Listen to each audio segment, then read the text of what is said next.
Ngayon, matanong ko, sino-sino naman po ang humihingi na sa iyo ng confidential funds? Diyan lang po ako nag-disburse sa kanya, Your Honor. Siya lang? Yes, Your Honor. So, wala kang kaalam-alam kung saan o kanino ibinibigay ni Colonel Nolasco yung confidential funds. Your Honor, si Colonel Nolasco po kasi ang expert sa confidential operation. Hindi po ninyo sinasagot yung aking katanungan. Ang katanungan ko po ay si Colonel Dennis Nolasco ang nakakaalam kung sino at saan ginagamit yung confidential fund na ibinibigay mo sa kanya. Would that be correct?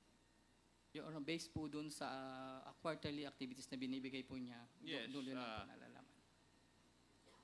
Ang sinasabi po ninyo sa amin is nagsasamit sa iyo si Colonel Dennis Nolasco ng quarterly activity plan. Yes, Your Honor.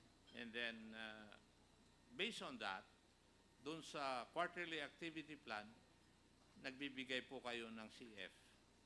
Ganon po ba? Yes, Your Honor.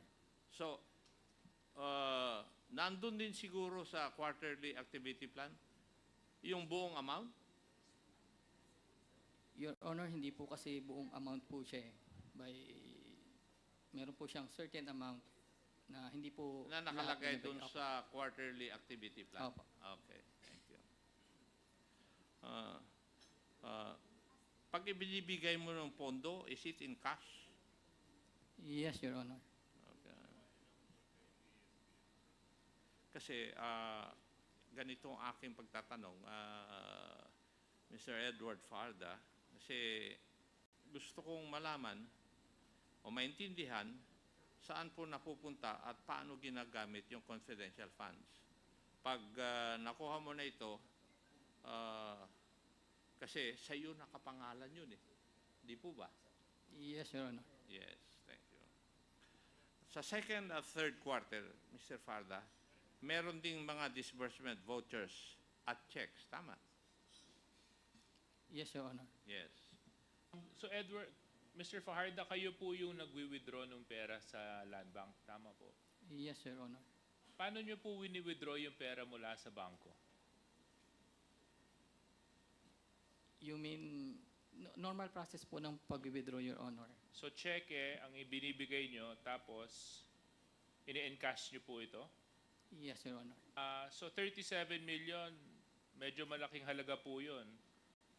Saang land bank nyo po kinukuha yung cash? Doon lang po sa Land Bank DepEd, within the premises naman po yun ng DepEd. Within the DepEd premises. Opo.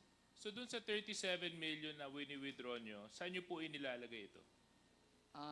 Sa bag po, backpack, tsaka dalawang bubble bag. Dalawa po. I can't imagine kasi itong 37 million eh. Meron po kasi last hearing na pinakitang duffel bag. Ganito po kaya yung itsura niya?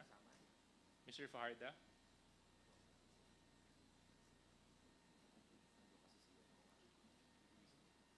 More or less the same, pero may malaki pa po akong bag. So ikaw lang mag-isa? Up. Ha? Your Honor, tatlo po yung bag. So ikaw lang mag-isa ang nagbubuhat ng 37 million? Yes, Your Honor, kayang-kaya ko naman po. Kaso lang wala kang ibang kasama, wala kang security personnel habang dala-dala niyo po yung pera? Meron pong isa. Meron pa akong security. Pwede niyo po kaya maibigay yung pangalan ng security na yon? Tanungin ko lang po siya, Your Honor, ha, kung ibigay ko. Kasi ganito po kasi ang nangyayari. Kapag withdraw na po ako ng check, tatawagan ko po si security officer ko dun sa pagdi-disperse ko. Magbibigay po siya sa akin ng security. Tapos, sasabihin niya, dun po sa BPSPG sa baba, sa mga sundalo sa baba, may lalapit sa iyo pagbaba mo dyan. Nasasabihin sa iyo, akong magbabantay sa iyo. Lalakadin lang namin po. Doon lang naman sa within the... So ang sinasabi niyo po, dun sa ilang beses po kayo nakapag-withdraw ng 37 million? Tatlo, Your Honor. 3 beses. So 3 beses, iba't ibang tao po yung nakasama ninyo? Siya lang po, Your Honor. So pwede niyo po maibigay yung pangalan since iisa lang pala? Sir Alan lang po ang tawag ko sa kanya eh. Ba't kilala niyo po itong Sir Alan na to? Sa mukha po, Your Honor, kasi BPSPG po siya. Kasama lang po lagi siya sa mga BPSPG. Nandun lang po lagi siya sa BPSPG pag bumababa po ako. Bahagi po siya ng Vice President Security Group. Siguro po, kasi yun po ang mga kasama niya eh, pag bumababa po ako. I think sundalo din po siya. Sundalo po siya. Oo. Hindi po kayo nababahala na hindi niyo po masyadong kilala yung tao, kaso lang malaking halaga ang dala-dala po ninyo? Your Honor, si security officer po ang nagbigay sa akin. So, Security officer pertaining to who? to confidential fund po. Hindi, sino yung security officer na nagbigay sa inyo dito sa Alan na binabanggit ninyo? Si Colonel Nolasco po. Colonel Nolasco. Opo. So itong security officer na to na si Alan, siya po yung kasama ninyo pupunta sa land bank, mag-encash ng cheque at daladalagan niyo po yung mga bag na punong-puno ng pera. Yes, Your Honor. At dinadala niyo po ito sa vault. Nabanggit niyo po yung Opo. vault. Yes, Your Honor. Pwede niyo po kaya mailarawan sa amin kung gaano kalaki yung vault na pinaglalagyan po ng pera? Ito po ba yung kasing laki ninyo? Mas mataas po ako ng konti. Almost yung laki ko po. At kayo lang po ang may access sa vault na ito? Yes, Your Honor. Okay. I just wanted to clarify that, Chairman. Thank you very much, Congressman Acop, for that interview. Mr. Chairman, can I... Yes, Congressman. Yes, Senior Deputy Speaker Don Gonzales, you're recognized. Thank you, Mr. Chairman. Mr. Edward Fajarda, yung pong bahay nyo doon lang sa tabi ng Land Bank and DepEd.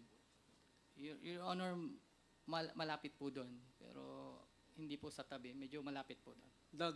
Gumagamit po kayo ng sasakyan pag umuwi po kayo ng limbawa, galing kayo sa Land Bank, DepEd, punta kayo sa bahay nyo, kinakarga nyo lang po yung pera, hindi kayo gumagamit ng sasakyan. You mean pertaining po pag nag-withdraw po ako, Opo. Your Honor? Your Honor, lakad ko lang po kasi within the premises lang po siya ng DepEd, yung land bank. Tapos dadalhin nyo po sa bahay nyo. Ay, hindi po. Sa office po. Okay. Salamat po, Mr. Chairman. Thank you. Congressman Acop, you may proceed.